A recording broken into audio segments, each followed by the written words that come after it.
ఇది ఉడుంపూరు కదా. అవును. ఇన్ని కానీ ఇప్పుడు నేను లెక్క పెట్టుకుంటూ వచ్చిన 14 స్పీడ్ బ్రేకర్లు ఉన్నాయి ఈ నుంచి ఆ లాస్ట్ వరకు. ఎందుకు ఇన్ని కానీ స్పీడ్ బ్రేకర్లు ఎందుకు వేసారు మీ ఊరికి? అప్పుడు ఎక్కువ వెహికల్స్ నడుస్తుండే అన్నట్టు, నడిచిపోయా కాబట్టి ఒక ఇద్దరు స్పాట్ అవుట్ అయ్యింది. చిన్న పిల్లలు, ఒక పెద్ద మనిషి.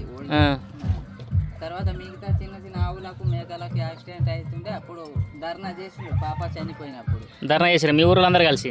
అందరు చేసినప్పుడు కలెక్టర్ నుంచి ఇప్పుడు దగ్గరగా 2008 కావచ్చు అప్పుడు పెట్టి 2008 నుంచి స్పీడ్ బ్రేకర్లు ఉన్నాయి.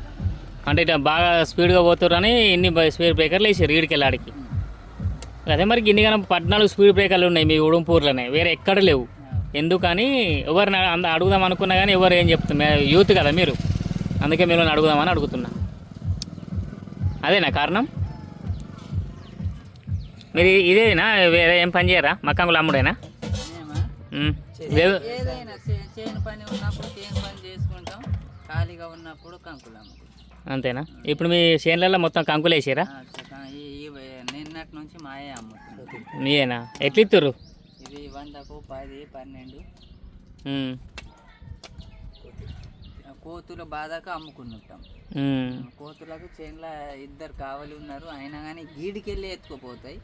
కోతులు బాగా పేరెంట్లా బాగా ఆగం చేస్తున్నాయి, అందుకోసం ఇట్లా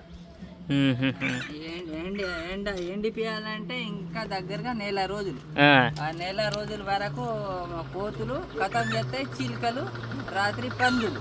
అందుకోసం ఇట్లా పచ్చి అమ్ముకుంటే ఒక 10 రోజులలో ఒడిచిపోతుంది అన్నమాట.